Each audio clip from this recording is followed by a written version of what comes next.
వదిలించుకోవడానికి ఇదంతా చేస్తున్నాడు. మాల్వి మల్హోత్రాతో అఫేర్ ఉంది, అది 100% నిజం.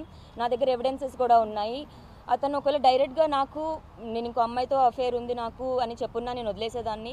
కానీ నన్ను తప్పుడు దాన్ని చేసి అతను వెళ్ళిపోతే నేను బతకలేను సొసైటీలో తలెత్తుకొని. ఈ డ్రగ్స్ కేసుకి దానికి కూడా నాకు సంబంధం లేదు. ఇది ఒక అమ్మాయిగా నేను ఎంత భరించకూడదో అంత భరించి హెల్త్ చూసేస్తున్నాను. దానికి తోడు యూట్యూబ్లో కమెంట్స్ ఇవన్నీ కూడా వస్తున్నాయి. ఇంకా అవన్నీ వద్దు ప్లీజ్. ముఖ్యంగా మీకు రాజ్ తరుణ్కి మీకు రిలేషన్ ఏ విధంగా ఉండదు, అసలు ఇక్కడ ఏం జరిగింది అసలు?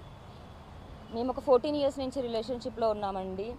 అండ్ 11 ఇయర్స్ నుంచి టుగెదర్ లివ్ ఇన్ రిలేషన్షిప్లో ఉన్నాం. గుడిలో తాళి కట్టడం అయితే జరిగింది. కాకపోతే పెద్దవాళ్ళ లవ్ మ్యారేజ్ అవ్వడంతో రిజిస్టర్ అనేది చేసుకోలేదు. సో అతని కన్సిడరేషన్లో లివ్ ఇన్ రిలేషన్షిప్పే అంటే I will agree to that point.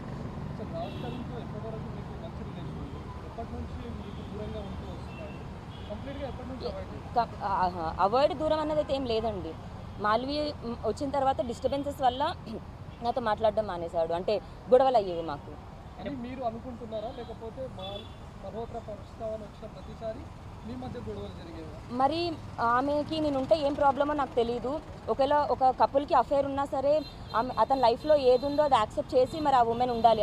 అంత ఓపెన్గా ఉన్నప్పుడు ఒక 1 మంత్ తర్వాత ఆమె రాజ్కి ప్రెషర్ ఇవ్వడం స్టార్ట్ చేసింది. That Lavanya should go, why you see staying అన్న దగ్గర.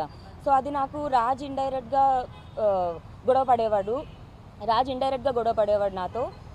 అండ్ ఒక 1-2 మంత్స్ తర్వాత మాల్వీ ఇస్ ద రీజన్ అని నాకు అర్థమైంది. అంటే మాల్వి మల్హోత్రా మీరు కాల్ చేసిన సమయంలో మిమ్మల్ని బెదిరించారని మీరు ఒక కంప్లైంట్లో పేర్కొన్నారు. అసలు మీరు కాల్ మాట్లాడినప్పుడు వాళ్ళు ఏమని మిమ్మల్ని బెదిరించారు? మాల్వి మల్హోత్రా కాబట్టి వాళ్ళ సోదరుడి పైన మీరు ఇచ్చినటువంటి కంప్లైంట్లో సారాంశం ఏంటి? ఏవండి, అది ఒక్క కాల్తో ఎప్పుడూ జరగలేదు, చాలా కాల్స్ అన్నవి. ఎందుకంటే ఒక 4 మంత్స్ నుంచి 5 మంత్స్ నుంచి డిస్కషన్ అన్నది జరుగుతుంది. ఒకటి అని చెప్పలేము కదండి. నాకు అండ్ ఇంత కెమెరాస్ ఇదంతా నాకు అలవాటు కూడా లేదు. జస్ట్ మీరు క్యాజువల్గా చెప్పండి. సో నేను ఎవిడెన్సెస్తో వచ్చినా సరే మాల్విన్ మీరు చూశారు ఆమె ఎంత కాన్ఫిడెంట్గా అబద్ధాలు చెప్తుందో. ఇప్పుడు మీ మీడియా ముందు నేను అందరికీ ఒకటే క్వశ్చన్ చేస్తున్నాను, వాళ్ళు ఎక్కడెక్కడ స్టేల్ చేశారు అన్నీ ఒకటే చెప్తాను.